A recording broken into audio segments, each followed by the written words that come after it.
Item ಯಾವುದೇ ಇರಲಿ try ಮಾಡಿ ಆಚಿ ಚಿಕನ್ ಮಸಾಲಾ. ಹಾಯ್ ಹಲೋ ನಮಸ್ತೆ, ಜಿ ಕನ್ನಡ ನ್ಯೂಸ್ಗೆ ಸ್ವಾಗತ. ನಾನು ಯಶೋಧ ಪೂಜಾರಿ.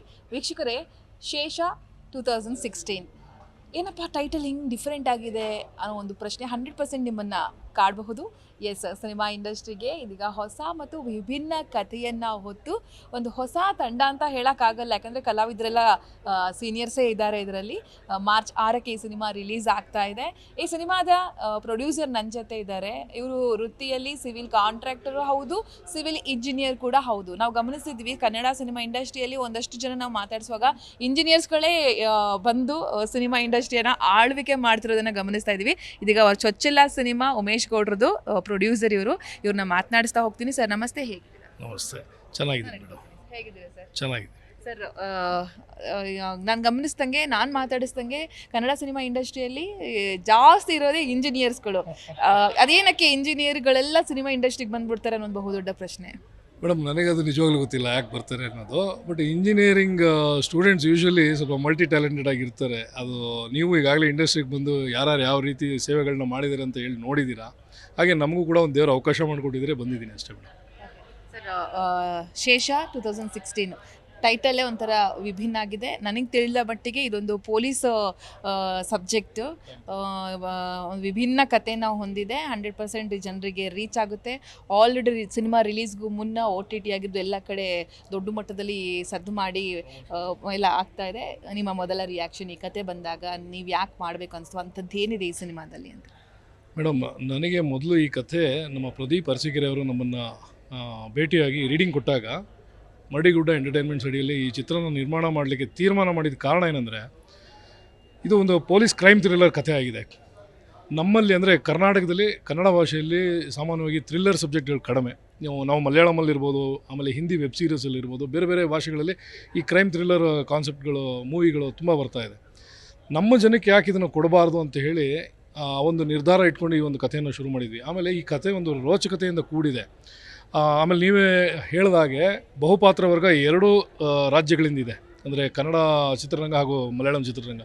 ಸೊ ಹಾಗಾಗಿ ಆ ಒಂದು ಈ ಪ್ರದೀಪ್ ಅವರು ಅದನ್ನೆಲ್ಲ ನಮಗೆ ಕ್ಲಿಯರಾಗಿ ಫಸ್ಟ್ ಅಪ್ರೋಚ್ ಮಾಡಿದಾಗಲೇ ಈ ಥರ ಮಾಡೋಣ ಸರ್ ಮಲಯಾಳಂ ಕಂಟೆಂಟು ಅಂತ ಹೇಳಿದಾಗ ಕನ್ನಡದಲ್ಲೇ ಮಾಡೋಣ ಅಂತ. ಯಾಕೆಂದರೆ ನಾವು ಪ್ರೊಡ್ಯೂಸರ್ಸ್ ಎಲ್ಲ ಕರ್ನಾಟಕದವ್ರು ಆದಮೇಲೆ ಕನ್ನಡಕ್ಕೆ ಯಾಕೆ ಕೊಡಬಾರ್ದು. ಬಟ್ ಏನಂದರೆ ನಮಗೆ ಸ್ವಲ್ಪ ಖರ್ಚು ಜಾಸ್ತಿ, ಅಷ್ಟು ಬಿಟ್ಟರೆ. ಯಾಕೆಂದರೆ ಇದು ಸ್ಟ್ರೈಟ್ ಶೂಟ್ ಆಗಿದೆ ಮೇಡಮ್. ಮಲಯಾಳಂ ಮಾಡಿ ಕನ್ನಡ ಡಬ್ ಮಾಡಿಲ್ಲ, ಕನ್ನಡದಲ್ಲೂ ಶೂಟ್ ಮಾಡಿದ್ವಿ, ಮಲಯಾಳಮಲ್ಲೂ ಶೂಟ್ ಮಾಡಿದ್ವಿ. ಹಾಗಾಗಿ ಆ ಒಂದು ಕತೆ ತುಂಬ ರೋಚಕತೆಯಿಂದ ಕೂಡಿತ್ತು.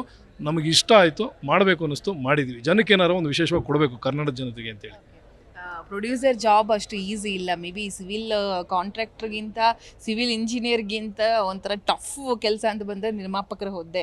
ಯಾಕೆಂದರೆ ಅದು ಯಾವಾಗ ಎಷ್ಟು ಬಜೆಟ್ ಕೇಳುತ್ತೆ, ಎಲ್ಲಿ ಕೇಳುತ್ತೆ, ಹೇಗೆ ಕೇಳುತ್ತೆ ಅನ್ನೋದು ಗೊತ್ತಾಗಲ್ಲ. ಹೇಗಿತ್ತು ಸರ್ ಎಕ್ಸ್ಪೀರಿಯನ್ಸ್? ನಿರ್ಮಾಪಕರ ಕೆಲಸ ಹೇಗೆ? ಈಗ ರಿಲೀಸ್ ಹಂತದಲ್ಲಿದ್ದೀರಾ, ಈಸಿನಾ ಹೇಗೆ ಅಂತ ಹೇಳಿ? ಮೇಡಮ್, ನೀವು ಹೇಳಿದಾಗೆ ನಿರ್ಮಾಪಕರ ಒಂದು ಕೆಲಸ ಅಷ್ಟು ಸುಲಭ ಇಲ್ಲ. ಈಗ ಸಿವಿಲ್ ಇಂಜಿನಿಯರ್ ಆಗಿ ಅಥವಾ ಸಿವಿಲ್ ಕಾಂಟ್ರಾಕ್ಟರ್ ಆಗಿ ಮಾಡೋವಂಥ ಕೆಲಸ ಬೇರೆ. ಏನಂತ ಅಂದರೆ ಅಲ್ಲಿ ಒಂದು ನಮ್ಮ ಒಂದು ಆರ್ಗನೈಸ್ಡ್ ಆಗಿ ಅಂದರೆ ಇದರಲ್ಲೂ ಚಿತ್ರರಂಗದಲ್ಲೂ ಮಾಡ್ಬೋದು. ಬಟ್ ಎಲ್ಲಿ ಕೆಲವು ಸಲ ಇದಾಗುತ್ತೋ ಏನೋ ಕಾಸ್ಟ್ಗಳು ಎಸ್ಕಲೇಟ್ ಆಗುತ್ತೆ ಅನ್ನೋದು ಹೇಳಲಿಕ್ಕಾಗಲ್ಲ. ಹಾಗಾಗಿ ಆಮೇಲೆ ಟೆಕ್ನಿಷಿಯನ್ ಟೀಮು, ಪ್ರೊಡಕ್ಷನ್ ಟೀಮು ಎಲ್ಲ ತುಂಬ ಇರುತ್ತೆ. ನಾನು ಮೊದಲನೇ ಅಂದರೆ ಇನ್ನೊಂದೇನೆಂದರೆ ಮೇಡಮ್, ಮುಖ್ಯವಾಗಿ ಹೇಳೋದಾದರೆ ಸಿವಿಲ್ ಇಂಜಿನಿಯರ್ ಆಗಿ ನಾನು ತುಂಬ ವರ್ಷಗಳ ಕಾಲ ಕೆಲಸಗಳು ಮಾಡ್ಕೊಂಡು ಬಂದಿದ್ದೀನಿ, ಕಾಂಟ್ರಾಕ್ಟರಾಗಿ ಕೆಲಸಗಳು ಮಾಡ್ಕೊಂಡು ಬಂದಿದ್ದೀನಿ. ಅದು ಚಿತ್ರರಂಗ ಅಂತ ಬಂದಾಗ ಹೊಸ್ದಾಗಲ್ವಾ.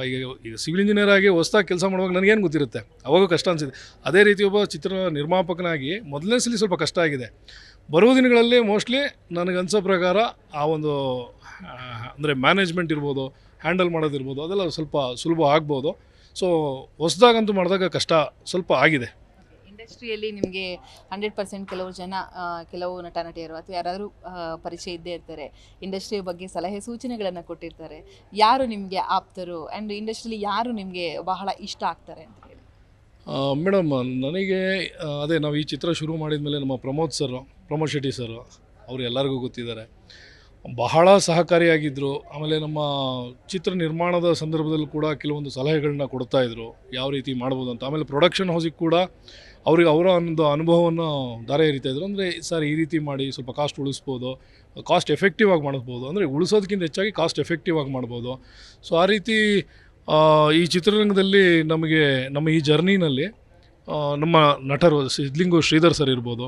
ಸೊ ಈ ಥರ ಕಲಾವಿದರ ಬಳಗದಲ್ಲೇ ತುಂಬಾ ಸಹಕಾರಿಯಾಗಿ ಕೆಲವರೆಲ್ಲ ಸಹಾಯ ಮಾಡಿದ್ದಾರೆ.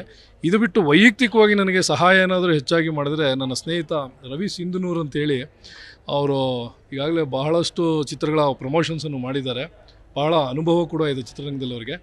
ಅವರು ನನಗೆ ಬಹಳಷ್ಟು ಒಂದು ಸಹಕಾರಿಯಾಗಿ ಒಬ್ಬ ಸ್ನೇಹಿತನಾಗಿ ತುಂಬ ಸಪೋರ್ಟ್ ಮಾಡಿದ್ದಾರೆ ಮೇಡಮ್.